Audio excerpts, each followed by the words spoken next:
Estimados, bienvenidos a la clase número 17 de preparación y evaluación de proyectos. Hoy vamos a hacer un pequeño repaso de algunas de las cosas que hemos visto hasta esta fecha. La primera, que cuando nosotros queremos elaborar un proyecto o diseñarlo, tenemos que acudir a distintos tipos de fuentes. Habitualmente, estas fuentes las recolectamos nosotros directamente o accedemos a ellas o las aportan eventualmente partes interesadas, dentro de ellas, por ejemplo, los clientes o el Estado, o podría ser, en este caso, también un cliente mandante, como es lo que suele ocurrir en una empresa minera cuando llama o hace una licitación, ¿ya? Cuando llama a participar de una licitación. Bueno, dicho eso, nosotros, ¿qué tendríamos que decir? El diseño o desarrollo de un proyecto no es otra cosa que un conjunto de actividades con un objetivo y que van a convertirse en un resultado, ¿ya? Ahora, ese resultado puede ser derechamente una suerte de formulación de carácter técnico y económico o una mezcla de ambas. Podría ser. Ahora, ¿qué significa esto? Significa que nosotros tenemos que ser capaces de plantearnos un objetivo y esos objetivos tendríamos que ser capaces de convertirlos, en este caso, en resultados. Por ejemplo, si se nos pide a nosotros que tenemos que realizar la limpieza de un área que ha sido dañada por contaminación, nosotros nos podríamos plantear que el resultado es encontrar que esa área se encuentre descontaminada. Para eso, nosotros lo siguiente que hacemos es establecer requisitos de, por ejemplo, cómo hacerlo o profundizar más sobre aquello, ¿ya? Luego de esto, nosotros tendríamos que hacer una definición desde requisitos que podrían ser generales. Voy a insistir con el caso de limpiar un área que ha sido contaminada. El general podría ser lograr que el área se encuentre habilitada en un plazo definido, ¿ya? Y sin ningún tipo de contaminación. Eso podría ser. Pero requisitos más específicos podrían ser la fecha, la cantidad de recursos, las personas, el tiempo, el momento en que se van a realizar estas cosas. Esos serían requisitos más específicos. Bien, por el otro lado, nosotros tendríamos que hacer una pequeña separación, ¿sí? Insistiendo en esto del diseño, que nosotros podríamos diferenciar, al menos para la especialidad de ustedes en Ingeniería en Prevención de Riesgo, Calidad y Ambiente, al menos van a participar siempre como en tres tipos de proyectos. Proyectos que terminan en una empresa, en la formación de una empresa. Pueden ser proyectos que son, que lo que realmente se busca es desarrollar un servicio, prestar un servicio, como podría ser un transporte o la construcción de algo. O también podría ser proyectos que tienen que ver con una infraestructura, es decir, lograr que se construya una maquinaria, un edificio, equipo o algo similar. Es decir, podríamos separarlo en tres tipos, es decir, crear una empresa, construir algo o prestar un servicio. Bien, por el otro lado, cuando nosotros hablamos de esas entradas para el diseño, insisto, volviendo a lo que hemos hablado antes, esa información de entrada la puede proveer, por ejemplo, en el caso de que queramos armar una empresa, puede ser que provenga nosotros mismos respecto a lo que queremos lograr, ¿ya? Es decir, instalar un negocio donde vamos a prestar servicios de transporte, pero nuestra empresa es de transporte, vamos a formar una empresa de transporte. Entonces la información probablemente proviene de nosotros mismos respecto a qué recursos queremos usar, a qué mercado queremos apuntar y cosas que van en esa misma línea. Pero también podría ser de que ese proyecto puede ser la construcción, por ejemplo, de un camino. Y posiblemente eso no termina siendo un negocio, entonces posiblemente lo que nos están pidiendo es solo que construyamos dicho camino. Y en ese caso quizás la información la provee un cliente. Ahora, puede ser de que se trate de un proyecto de carácter interno, donde también nosotros lo que vamos a hacer es construir un camino, un terraplén, un acceso para personas en discapacidad, puede ser una baranda de protección, un cerco, cierre perimetral, etcétera.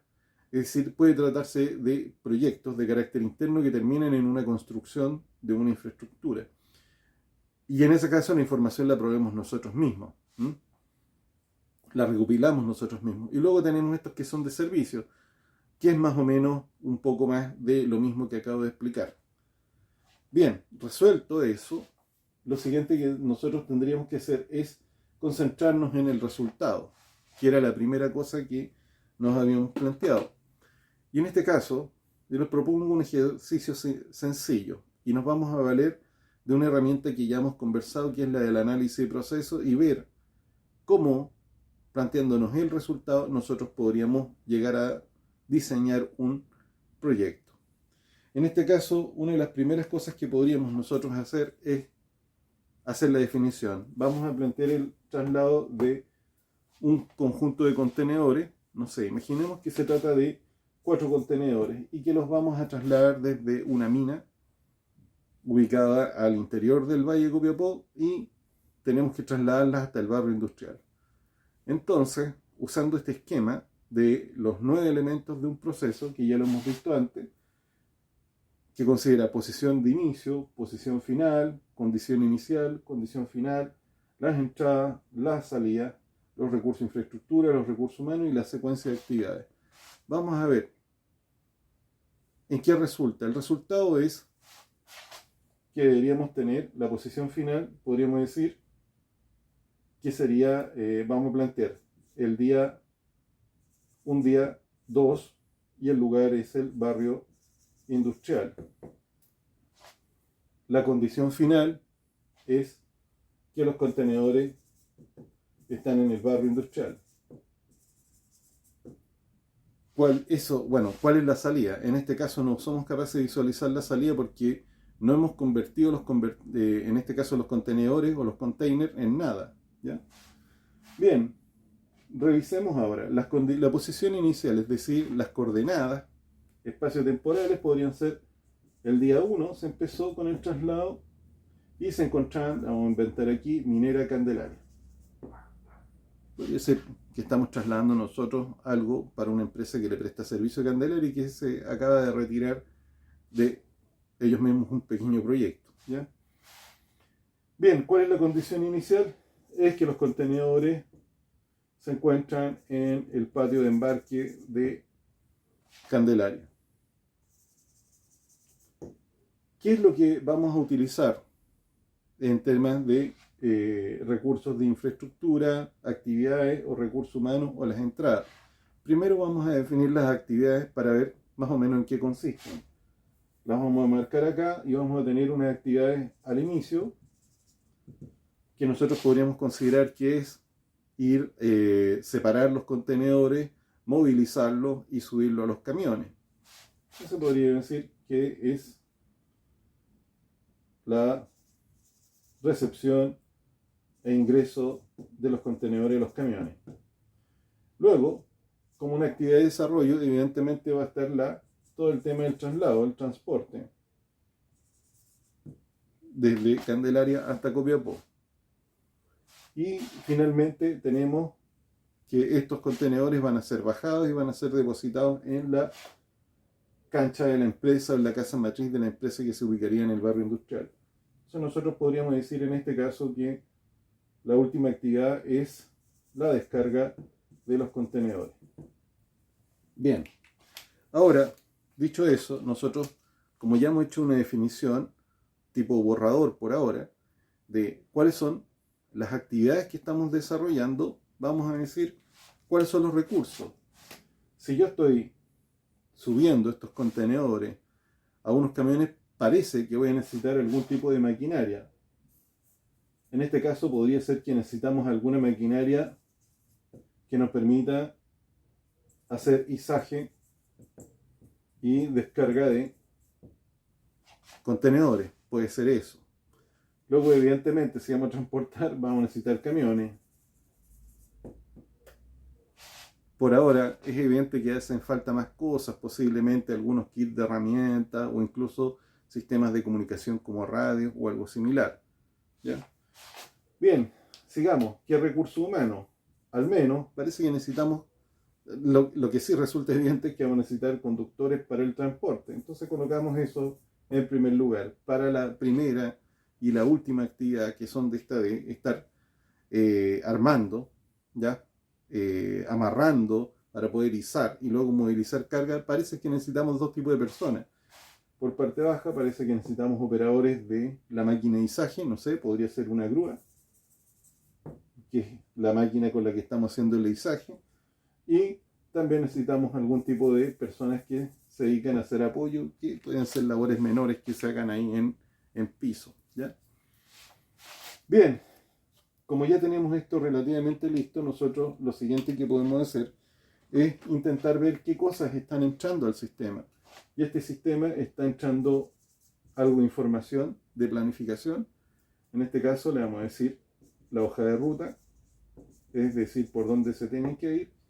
¿Qué otra cosa más está entrando? Al parecer está entrando petróleo o algún otro tipo de combustible. Eso es lo que tenemos en este caso. Ahora, deberíamos entender en qué se transformó todo eso. Bueno, acá vamos a tener muchas cosas de que preocuparnos si estuviéramos hablando de medio ambiente, pero vamos a decir que esto se transformó en energía cinética, vibración, se transformó en ruido, se transformó en dióxido de carbono, etc. ¿Ya? Bueno, eso que estamos haciendo nosotros es un borrador. Ya estamos diseñando un proyecto porque simplemente lo esquematizamos. Como se trata de un proyecto de servicio, sale súper fácil, ¿ya? Pero fíjense, ya tenemos nuestro diseño. Ahora, lo que ocurre es que nosotros tenemos que empezar a profundizar. Por ejemplo, puede ser de que se nos diga a nosotros que el proyecto debe tener un costo. Entonces, piensen, quizás consideramos en ese proyecto trabajar 2 días, pero si nos colocan una restricción de costo, quizás tenemos que volver a revisar nuestro diseño y cambiarlo a 1 día. Ahora quizás pensábamos usar, les planteo lo siguiente, un par de máquinas para realizar este trabajo. Quizás si nos están diciendo que tenemos esta restricción de costo, eventualmente podría significar que tenemos que pensar en reducir a una máquina o modificar los horarios. Para que se hagan una idea, también pueden ser situaciones donde se nos solicitan más cosas. Como otra información, nos pueden colocar algún tipo de restricción respecto a cuántas personas pueden intervenir en el trabajo. Entonces, dense cuenta, lo que yo acabo de plantear es solamente un borrador y se puede modificar muchas veces más. Pero es relativamente fácil cuando uno entiende, tal como les planteé, qué objetivo, cuál es el resultado, y luego uno empieza a hacer la lectura de los requisitos. En este caso, el diagrama de proceso sí que nos ayuda mucho a hacer este diseño. Bien, lo quiero dejar hasta acá y los espero en la siguiente sesión de Teams. Nos vemos.